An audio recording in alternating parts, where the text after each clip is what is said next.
इस बजट की उपयोगिता, इसके लिए हम पूरे देश भर में हमारे केंद्रीय मंत्री, हमारे सांसद सभी विस्तार से इन विषयों को बता रहे हैं और अलग अलग विषयों पर इसकी बात रख रहे हैं। आज इस महत्वपूर्ण कड़ी में हमारे दिल्ली प्रदेश के पूर्व प्रदेश अध्यक्ष और लोकप्रिय सांसद भाई मनोज तिवारी जी आपके सामने बजट के कुछ मुख्य बिंदु प्रस्तुत करने वाले हैं, जिसका असर देश पे और देश के साथ साथ देश की राजधानी दिल्ली पर और यहाँ के आने वाले सभी लोगों पर सीधा पड़ता है। मैं मनोज जी से कहूँगा कि प्रेस वार्ता में इस विषय को रखें। भाई मनोज जी। दोस्तों, आप सभी को नमस्कार। अपने मीडिया के सभी विद्वान साथियों को बहुत लंबे समय के बाद हम आपसे पार्टी के फ्लोर पे आपसे बात कर रहा हूं और बहुत ही महत्वपूर्ण इन्फॉर्मेशन के साथ आपके समक्ष बैठा हूं। नवीन जी ने जैसा बताया, ये बीता हुआ वर्ष जब बजट की दृष्टि से सोचा जाएगा तो हर व्यक्ति के मन में एक ही धारणा आती थी कि इतना बड़ा महामारी आया, व्यापार को नुकसान हुआ, सबके काम रुके,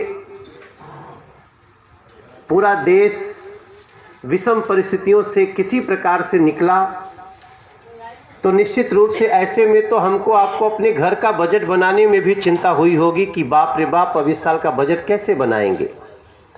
और वही चुनौती नरेंद्र मोदी जी को भी देखनी पड़ी होगी और उसी चुनौती को आधार मान करके हमारे देश की यशस्वी वित्त मंत्री निर्मला सीतारमण जी को भी और उनके MOS अनुराग ठाकुर जी को और उनकी पूरी टीम को ये चुनौती को कैसे पार करें, इसकी चिंता रही ही होगी। लेकिन देश इस समय झंकृत है। देश में खुशी का ऐसा माहौल है बजट आने के बाद कि कोई सोच ही नहीं सकता था कि इतनी बड़ी महामारी के बाद भी कोई नया टैक्स नहीं लगेगा, और नहीं लगा। हम जैसे लोगों के लिए जो अर्थशास्त्र के विद्यार्थी के रूप में भी काम किए, इतिहास के विद्यार्थी के रूप में भी हमारी पढ़ाई हुई है, हम सबके लिए बिल्कुल ही अचंभित करने वाला सुखद बजट है। कोई भी क्षेत्र में एक भी नया टैक्स नहीं लगा।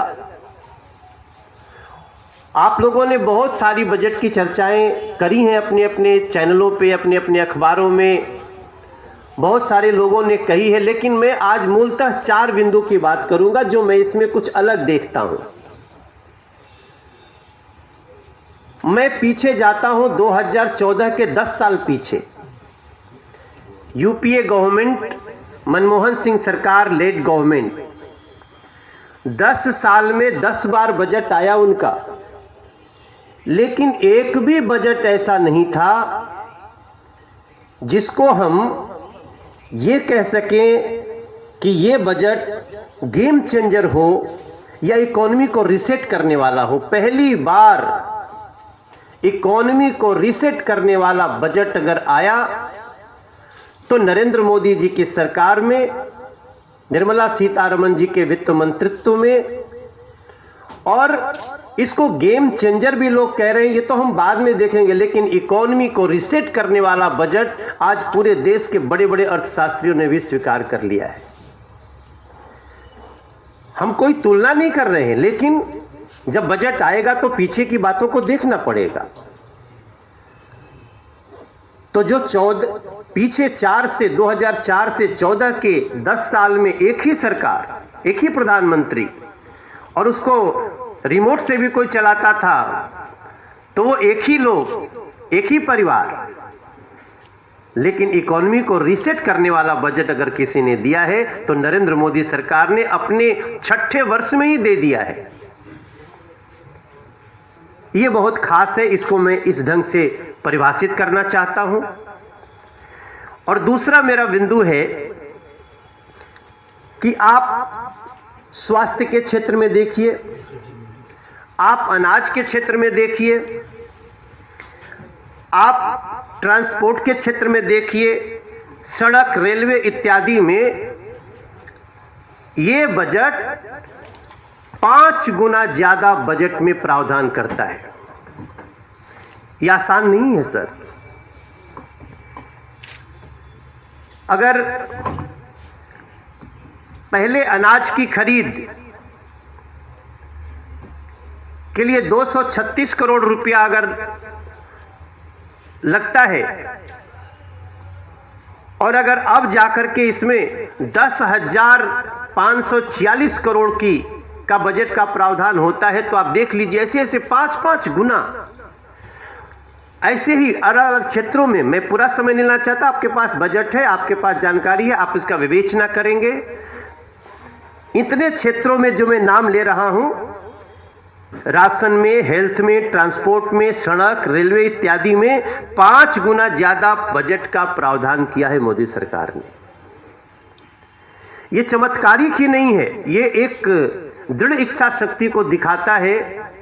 और ये मैं बात इसकी कोई करेगा नहीं किया होगा, मैं इसको एक नए ढंग से लेता हूं और यही बताता है कि नरेंद्र मोदी जी किस स्तर पे जा करके इस बजट को सर्वजन हिताय करना चाहते हैं, सर्वस्पर्शी करना चाहते हैं, ईज ऑफ लिविंग की बात करते हैं।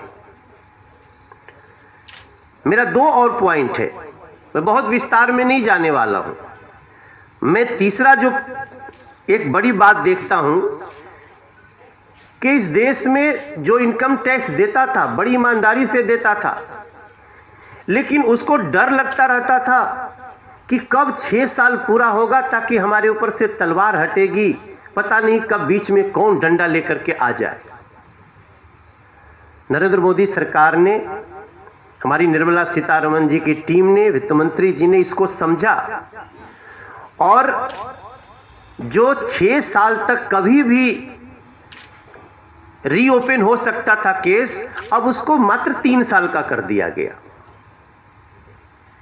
ये इस देश के हर इनकम टैक्स पेयर के लिए, अगर आप भी इनकम टैक्स देते होंगे, आपका भी कोई भाई का किसी का बिजनेस होगा, हमारा भी बिजनेस है, हम सब यही सोचते थे भैया हम सब कुछ करने के बाद भी ऐसी छोटी छोटी चीजें निकाल करके परेशान करता है डिपार्टमेंट कि किसी तरह 6 साल बीत जाए तब हम सांस लेते थे, ओह हम अब बच गए।